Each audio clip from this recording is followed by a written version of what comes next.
Bapak, Ibu, Saudara sekalian, kali ini saya akan berbagi firman Tuhan tentang kehidupan para murid Tuhan Yesus. Dan pada saat ini kita sudah sampai pada seri murid yang keenam, yaitu tentang Bartolomeus.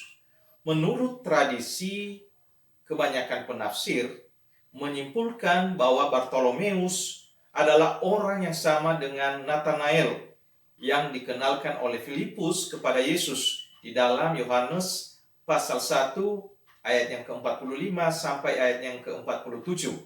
Filipus bertemu dengan Nathanael dan berkata kepadanya, "Kami telah menemukan dia yang disebut oleh Musa dalam kitab Taurat dan oleh para nabi, yaitu Yesus, anak Yusuf dari Nazaret." Kata Nathanael kepadanya, "Mungkinkah sesuatu yang baik datang dari Nazaret?" Kata Filipus kepadanya, "Mari dan lihatlah." Yesus melihat Nathanael datang kepadanya, lalu berkata tentang dia, "Lihat, inilah seorang Israel sejati, tidak ada kepalsuan di dalamnya." Hal ini cukup beralasan mengingat Injil Yohanes memang tidak pernah menyebut nama Bartolomeus sebagai salah seorang dari ke-12 murid Yesus. Namun Yohanes selalu menyandingkan nama Nathanael dengan Filipus, seperti penyebutan penulis Injil lain terhadap Bartolomeus.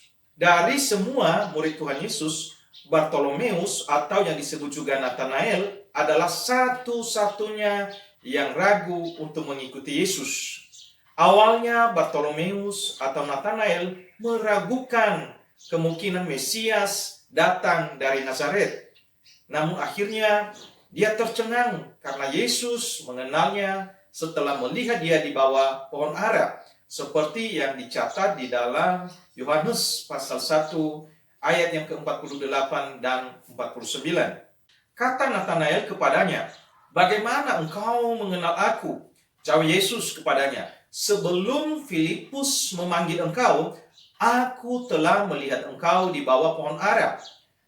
Kata Nathanael kepadanya, "Rabi, engkau anak Allah, engkau raja orang Israel." Pada saat itulah dia mengakui bahwa Yesus adalah anak Allah dan raja Israel. Ini adalah pengakuan dari seorang Israel sejati yang tidak ada kepalsuan di dalamnya. Boleh dikatakan bahwa Bartolomeus adalah seorang pribadi tanpa basa-basi atau kepura-puraan bila mana berurusan dengan orang lain. Sebaliknya, dia berbicara kebenaran apa adanya dan tidak mengharapkan apa-apa sebagai ganjaran.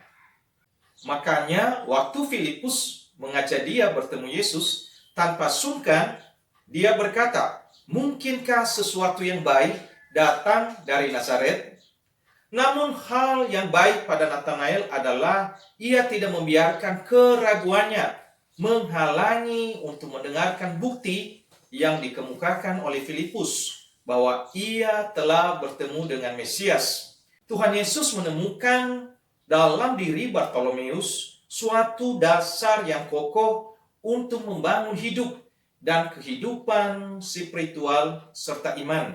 Allah ingin memberikan kita kebebasan dan keterbukaan sama seperti yang dimiliki oleh Bartolomeus atau Nathanael, tanpa ada kepalsuan dan kepura-puraan.